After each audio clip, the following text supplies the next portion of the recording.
Good evening, Razorback fans. Welcome to a Thursday episode of the Hawg Talk podcast presented to you by Vision Exteriors, live from the Sterling Soap and Roastery Studios, part of the Believe in Buzz Radio Network, where you can hear us live each week, 106.7 Buzz 2 in Central Arkansas.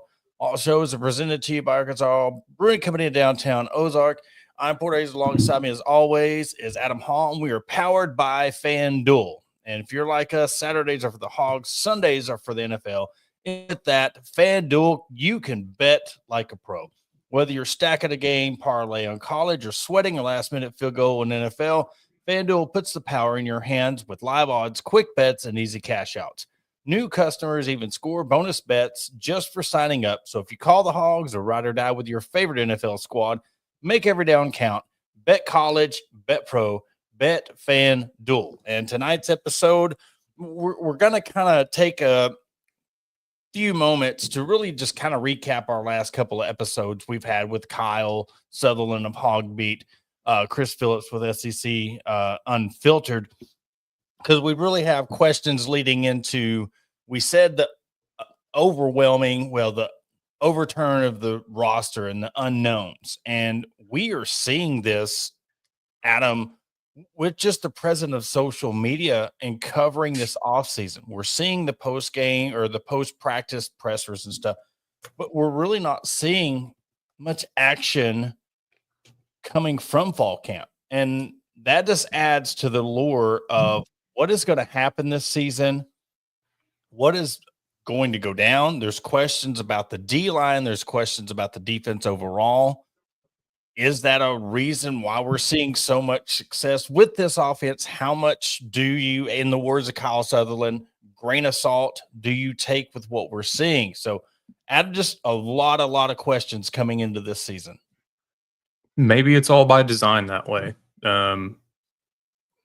We really don't know. I mean, you're getting the cropped versions or full-length practices put out on YouTube and whatnot for people to go and watch. But yeah, we're not really getting a whole lot of clips and this and that. And, like maybe it is by disguise. Maybe they don't want people seeing things. Maybe there are questions that either aren't answered yet, or they just don't want see people to see it. Who knows?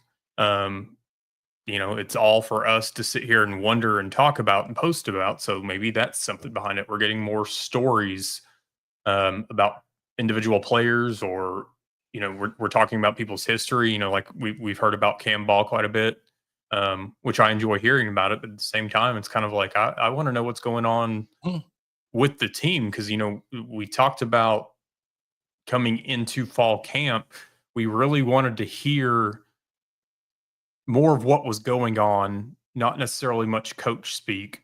We wanted to hear about, we wanted to see a position coach talk about, hey, we were trash today, or hey, we excelled here, but we struggled here. But we're not really, I don't feel like getting any of that. And maybe they're just taking a different approach to this offseason. Yeah. I mean, maybe so. And maybe they, like you said, by design. But to me, it's just we're not hearing anything. And of course, you've got Alabama A&M coming up your first game. So we know that's just going to be another like practice. We're going to see a lot of highlight films, and we're going to see this and that. We're not really going to know what this team is until Arkansas State and then the next game against Ole Miss. So we're looking at mid-September before we kind of really know what kind of team we have. And maybe even before that, maybe we see this Arkansas State game come as a surprise. Arkansas wins this, but they win it close. And when I say close, anything from, let's say, 17 points and under is a close game to me. You should win this game handily.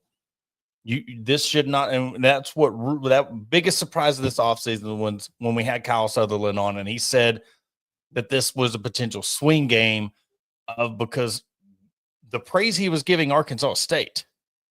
And I know they're a good team. This is taking nothing away from Butch Jones and Arkansas State.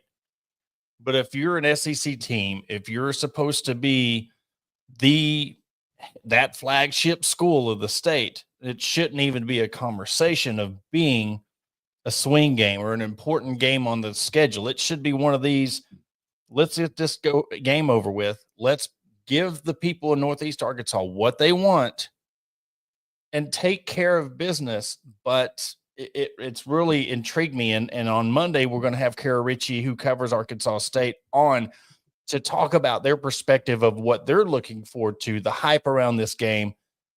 But again, it's going to be one of these things. You're looking at the Ole Miss game, and my biggest scare is, all right, is this season going to be too far in when we realize, oh my God, something's wrong? Hopefully not. I'm going to address one of these questions. Do you think that we could have spent the money more to recruits than paying the Memphis and Notre Dames of the world in the non-conference? We're not paying. You're not paying D1 schools in the non-conference. You're paying Alabama A&M to come play here. So that and even so, those would come out of two different buckets for paying a non-conference opponent versus paying players out of rev share and all that stuff. The Arkansas State game, and it's not that I'm trying to look past August 30th, because I'm not. I'm just treating it like what we saw with UAPB last year. It's going to be just a game that get in the flow of things, like we talked about last year, that we didn't see after the first drive of the second half.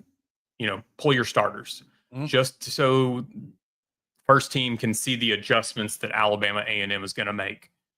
Get the backups in, get KJ Jackson in, get them some reps, because we saw last year at times when Talon was hurt, we all liked what we saw out of Malachi, but he still at times looked skittish in a sense. And maybe that's just how he plays overall, but he just never looked comfortable. And so I think that you got to get these guys reps. It's hard to look ahead for me at the Notre Dame, at the Ole Miss, at the it's just like we've talked about in the past, just taking it a week at a time. With the Arkansas State game, I understand that Arkansas State hung with Michigan last season. I understand that Michigan beat Ohio State. It's one of those things, though, that Michigan looked. When did they play? Was it early in the season? Yeah. I have to look it up. But that was, I think, that was one of those games that Michigan looked like that multiple times throughout the season. They looked sluggish at the time. September 14th when they played. So I think that with this game, Arkansas State, you've got to go shut them up. And I get it that, like, fans in this state, you have your people that are both, and rightfully so. You're from Northeast Arkansas. You follow, you watch Arkansas State. They're the closest team to you. I don't know, and if there are Arkansas State fans that are not Arkansas fans, let me know, because I'm curious. But I think that this game is to shut up a lot of those fans, because this all started really heavily in the Chad Morris era. And yes, it took a while, but you're finally getting it. You're not getting the Chad Morris Arkansas team. You're getting a much different team. So I say shut them up in this. Get it over with. I don't think this is a game. If you want to play this game every year, I think it needs to be in Fayetteville. Like Coach Pittman has said, I'm still against the Little Rock games. I'm still against, you take one of your home games out of Fayetteville, just like I didn't like the Jerry World games with A&M. You can't host recruits there. I think that's still the rule. Yeah, that's part of it. Yep. So why put yourself at a disadvantage just to play in Little Rock? Make it be in Fayetteville. Hell, if you want to go to Arkansas State and play that game there, do it. But at the same time, I don't think this game needs to be played once every 5 years if you want to do it. But this is a game I just think you go in, you punch them in the mouth, you shut everybody up, you end it. Just make it to where they don't want to play this game again. Yeah, and I don't think Sam wants to play the game necessarily. He's said he didn't want to play it in Little Rock. I don't think he wants to play the game at all because of where the state of the program is now. I mean, you think about it, even if they barely beat, and this is why my take on this 17 points. This is a very important year for this season, and you're looking at what's ahead. This is one of those games that you need to win by 17 or more points if you are going to look ahead and say we can compete with Ole Miss, we can compete with A&M, we can compete with Auburn, Missouri, because those are 3 games that I need to see them win. I don't have them an Auburn game, which we'll get into our breakdown of our season in another episode. Auburn would be that swing game of you can win, lose. Missouri and A&M is the ones that where I'm going to look at because you have lost multiple years in a row. You've beaten Missouri once, and how many tries, and you're not seeing anything outside of that. The Notre Dame game's more than likely going to go Notre Dame's way, but it is an important game of we're going to kind of see where this team's at because Arkansas State's going to give you everything they can. They're going to want to upset you. They have a head coach that knows how to win big games and has coached big time games before. So you have to take care of this game. And it means more. Apples to oranges when you're talking about Michigan and Arkansas State and Arkansas State. So just the things, reading the tea leaves, everything I'm seeing on social media has me worried about what's going on with this season. And then the fact that you add that nugget of this Arkansas State game, which 3 weeks ago, I'm like, okay, it's going to be a 42-10 game, which still might be, but you give Arkansas a full head of steam and you're struggling on defense and you let them hang with you, it could be a close game. Punch them in the mouth early. Yeah. Take the wind out of them and just end it. I'm not saying definitely don't be looking ahead at your following game because we've seen Arkansas get in trouble with that before. But, there's things that we want to see from offensive line, from defensive line, from Talon especially. I don't know that we're going to get everything that we want to see. We may get what we want to see in the Alabama A&M game, but it's not going to be against the level of competition that we need to see it at. Yeah. So even after that first game, there's going to be questions. There's going to be speculations. You just want everybody to come out of it unscathed. Healthy, yep.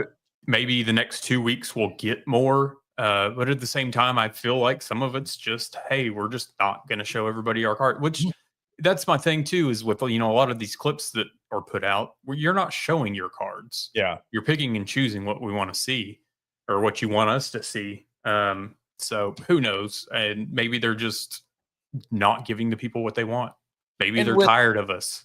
And that and the unknown. Maybe there's so much unknown to us, but yet there's unknowns to them, how they're going to put all this together. There is a lot of players on this team that they don't know how they're going to perform, how to get them to mesh. So, I mean, there is going to be some rust. There is going to be some learning curve, but that's the way this new age is with the transfer portal. There's new players on every team. So I guess in a way that maybe that's part of it. Let's get this team together. But, back to the whole Little Rock thing. I mean, where you're at in the program, you can't afford, and you got to win first. Winning is first when it comes to you want to get your program back on the right track. You got to start winning those games because I guarantee you, I've said this for years. If Arkansas was an 8-win program every year, sprinkling in 9 or 10 back in the nut days, that Little Rock game would not matter. People would go there and watch it.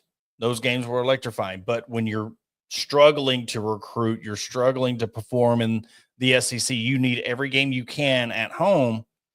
But then revenue's different now. You're raising ticket prices. So I can see why more pros and cons why you don't need to play the Little Rock game. Mm-hmm. A couple years ago, I was like, man, you really bring it back to play there. But it's very important to get this thing rolling again. And if Sam can do it, if he shocks us, which I'd be shocked if they reel off 7-8 wins this year, then you keep building off that, get everything in order, get your house in order, get the recruiting going, and then let's think about reopening up this Little Rock game. Here's a question, just wondering, we've been talking about Talen's progression, his growth. Yes, year 2 under Bobby, Coach Petrino. There hasn't really been a lot of talk of this, and maybe because it's way too early, but does he come back for another season? If he has a decent season, or is this going to be something? Because we all knew, like, back when KJ was here, it was one of those maybe stayed a year too long. And by that, I mean leave when your stock is high, because Yeah. his season before last year, he had there was a lot of people talking about him getting drafted. Then he comes back and there's struggles. Then he goes to UCF and he hardly plays at all. He gets beat out by a third stringer to start games. Is it something that if Talon has a great season, do you attempt for the draft, or do you come back for another year? If you're going to stay here. We seen what KJ did by going to a different system and different team. Why not come back here where you're seen as one of the, by the end of this year, we look at how KJ was looked at before he decided to leave and transfer. He was considered one of the best quarterbacks to ever play at Arkansas. And you see how everybody clings on to success and what they call success at Arkansas. 9-win season. You had that one magical year. When it comes to Talon Green, and also has to do with, all right, if you do. But to me, I almost see it like it's the NBA. I mean, you look at how big the gap is between being a good college football player and being an NFL star or NFL starter. It's big. Look, the leading rusher last year, Genty, struggling early on. Then you have Sanders who's doing his thing, but it's all preseason. We're not seeing anything yet, but you're seeing a lot of stars that did really good in the SEC. They're struggling when they get to the NFL. It's taken them a few years to take off. It's a big learning curve. Mm-hmm. If he's having trouble, this is what I want. You're talking about progression, and you want to see check downs and opening up to different receivers and throwing to 3-4. Look, if it's one of those things that, yes, you were with Bobby Petrino, but yet you can only contain one half of the field, that means nothing when you get to the NFL, because you're going to have to see both sides of the field. And if he can't do that and he only looks one way or at one receiver, especially when he is, no really big time threats coming back on the receiving core, who's he going to throw to? And then if he finds that one guy, yeah, he's going to look good against Alabama A&M, but what's he going to look like against an SEC defense where they know where he's at, where he's going to look? Then he's running the ball. Everybody knows he can run the ball. All right, but then you get hurt. There's just a lot of things that go into what we want to see from him, but he's got to open up the play game. He's got to open up the passing game. And I just answered my own question. He's a redshirt senior, so that answers that. No more COVID years. So is what it is. So I expect him, like I've said with him, based off last season, he almost broke. I think he was a couple hundred yards away from total yard record at Arkansas for a single season. I expect him to break that this year. Like I said, I would just like to see it more from his arm, than his legs. Not running because you have to, running because that's the play y'all called. Him and Coach Petrino have studied an amount of Lamar Jackson tape, which I think is ideal for him. But at the same time, you're not him, so you've got to find your own game here. But it's one of those things that, like you've especially brought up, he can't just rely on one receiver. Yeah, because teams are going to take that one receiver out. And I think with the size of our receiving core, I'm not saying it'll be easier for them to take guys out, but when a lot of your receivers are 5'9", 5'10", 5'11", that could become an issue. Yeah. You don't have that big body outside of like Antonio Jordan, like we've talked about. Monte Harrison's got some size to him, but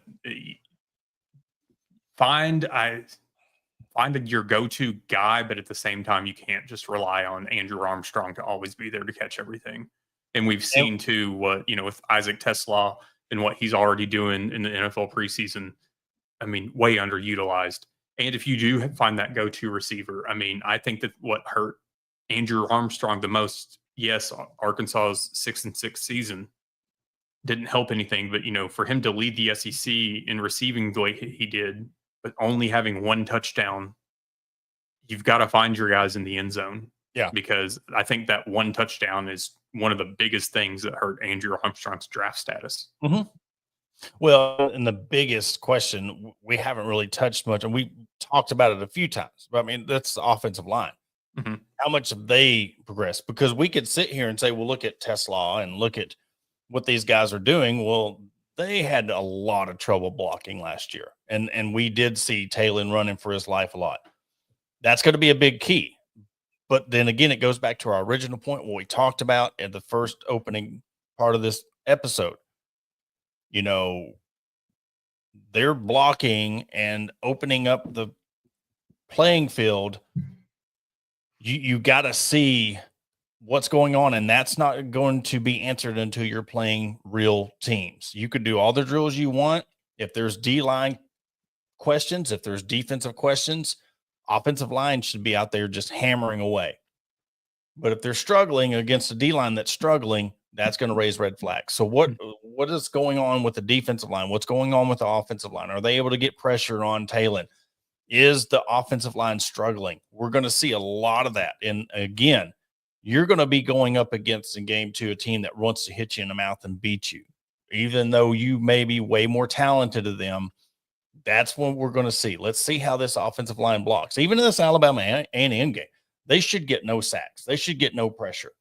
None whatsoever in these games. Mm-hmm. So that's another factor that will take longer to figure out because there's no drills or scrimmages or anything that's going to factor that out until you play games, how the line of scrimmage is going to unfold, and then your running game.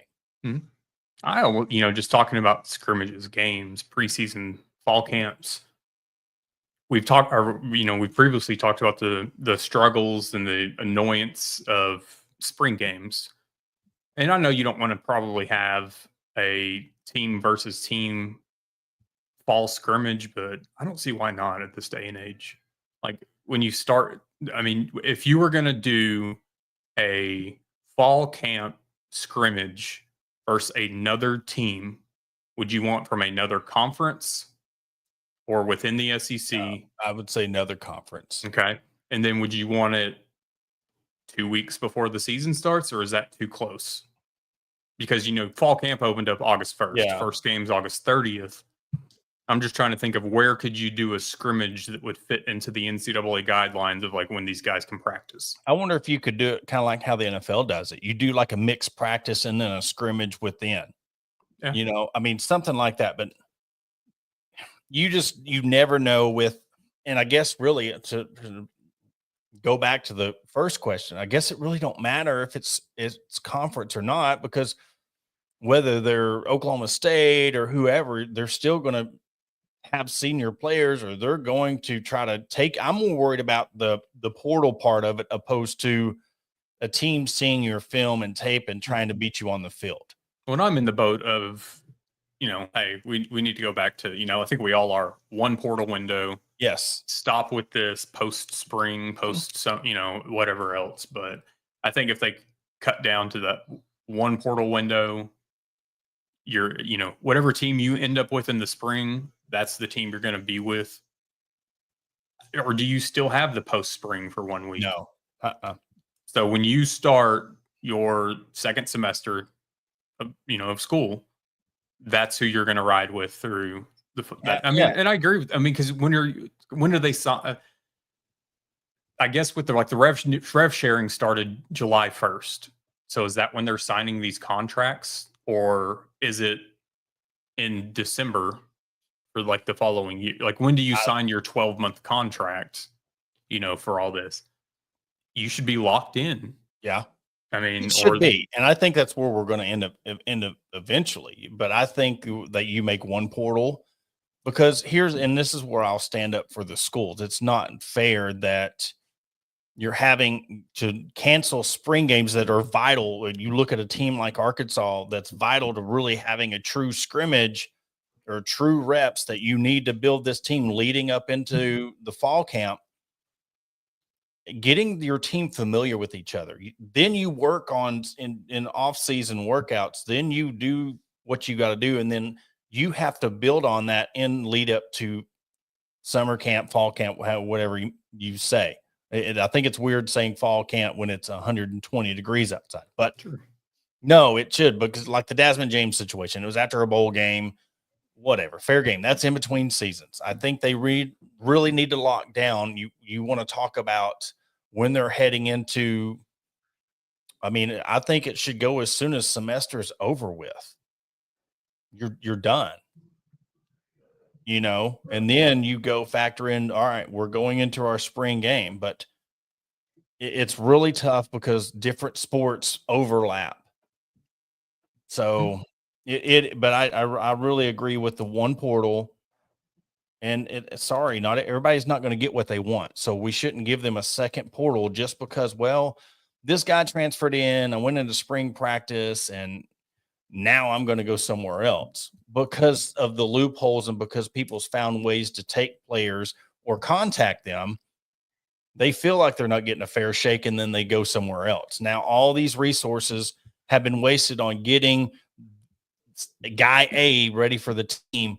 Now what you're doing is you can't practice or do nothing until fall camp. Now you're getting that number 2 guy, trying to get him with the ones, because all that was wasted during the spring practices and all the off season with that other guy. Of course, now we've seen too that all you got to do is file a lawsuit or file an injunction, and then you'll get a blanket waiver, and then they'll worry about it, later on whenever you're not there anymore.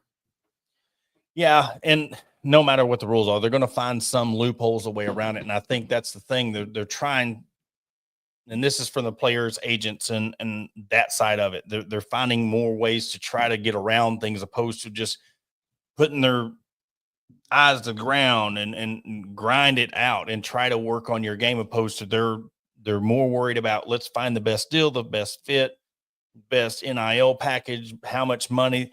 All that focus could be on getting better. And in a sport like football, where you really need those reps, it's not like you can go play catch or football or baseball, or I meant basketball and baseball. You really need those game reps in that time in the weight room to get ready. And, it's tough, and there could be no time wasted, especially if you want to go to the NFL. We're talking about this gap. We see a lot of these players that spent so much time. How many of these guys that went to 3 or 4 schools in 4 years have made it in the NFL? Probably not that. I mean, you're going to have I'm sure some, there's obviously. some, Yeah. but I'm talking about Yeah. majority. Men, maybe they're doing that just because they know that's the factor. But I think they're wasting so much potential where they could go to a team. And I understand coaching stuff happens, and for every rule there's an example or an exception. But for those ones just chasing the money, I mean, you are kind of screwing your team over by, I'm waiting till the last minute.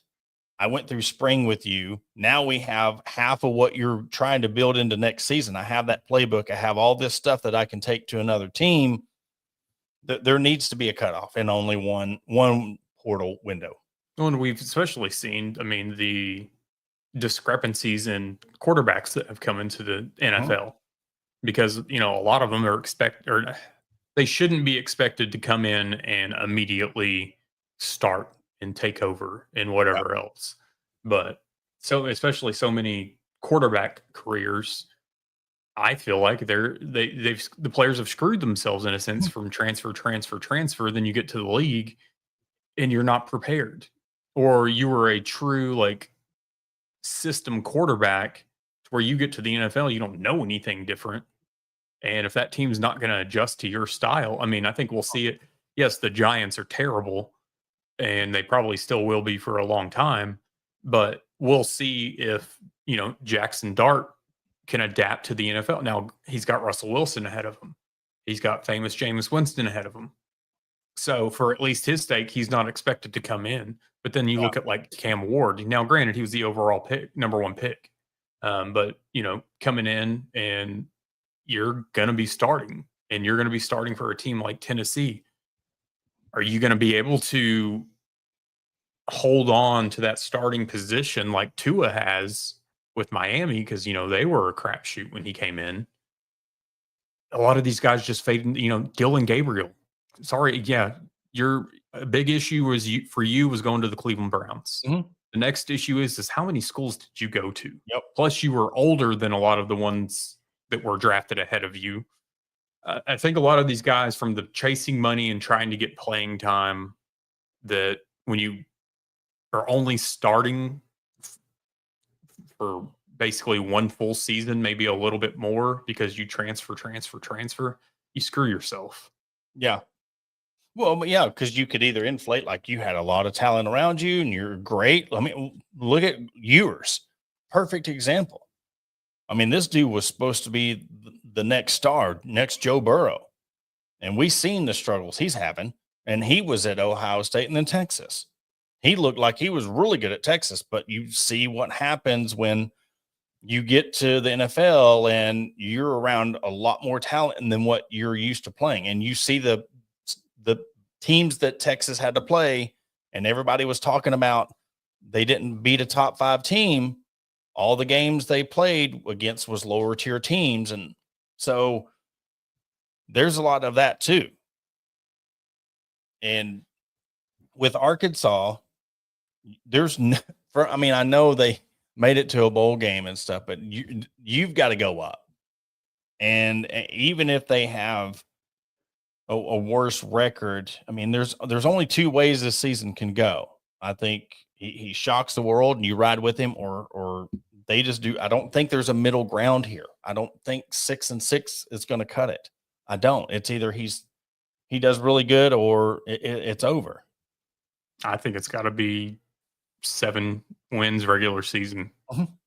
I agree. So, I agree. We'll see what happens. But before we go, we got to give another shout out to FanDuel. Saturdays are for the Hogs, Sundays are for the NFL. FanDuel, you can bet like a pro. Whether you're stacking game parlay on college or sweating it out last minute on a field goal in NFL, FanDuel puts the power in your hands with live odds, quick bets, and easy cash outs. New customers even score bonus bets just for signing up. So if you call the Hogs or you're ride or die with your fit NFL team, make every down count. Bet college, bet pro, bet FanDuel. And again, on Monday, we are going to be joined by Kara Ritchie from Arkansas State, covers the Red Wolves. I'm really interested in hearing her takes on their perspective of this game. Do they expect to come in and truly have a fighting chance? And will Adam get a haircut? No, I got a haircut. That's what he's talking about. Oh, I thought he said he got to get a haircut. No. Okay. He notices these things. That's weird. Yeah. That's weird. Adam, you got anything else for wrap it up? I'm good. All right. Well, that will do it for another episode of the Hog Talk podcast. Again, Hog HQ Live, be back Sunday, 8:05. We will be here Monday, 6:05. Thank you for everybody for tuning in, and we'll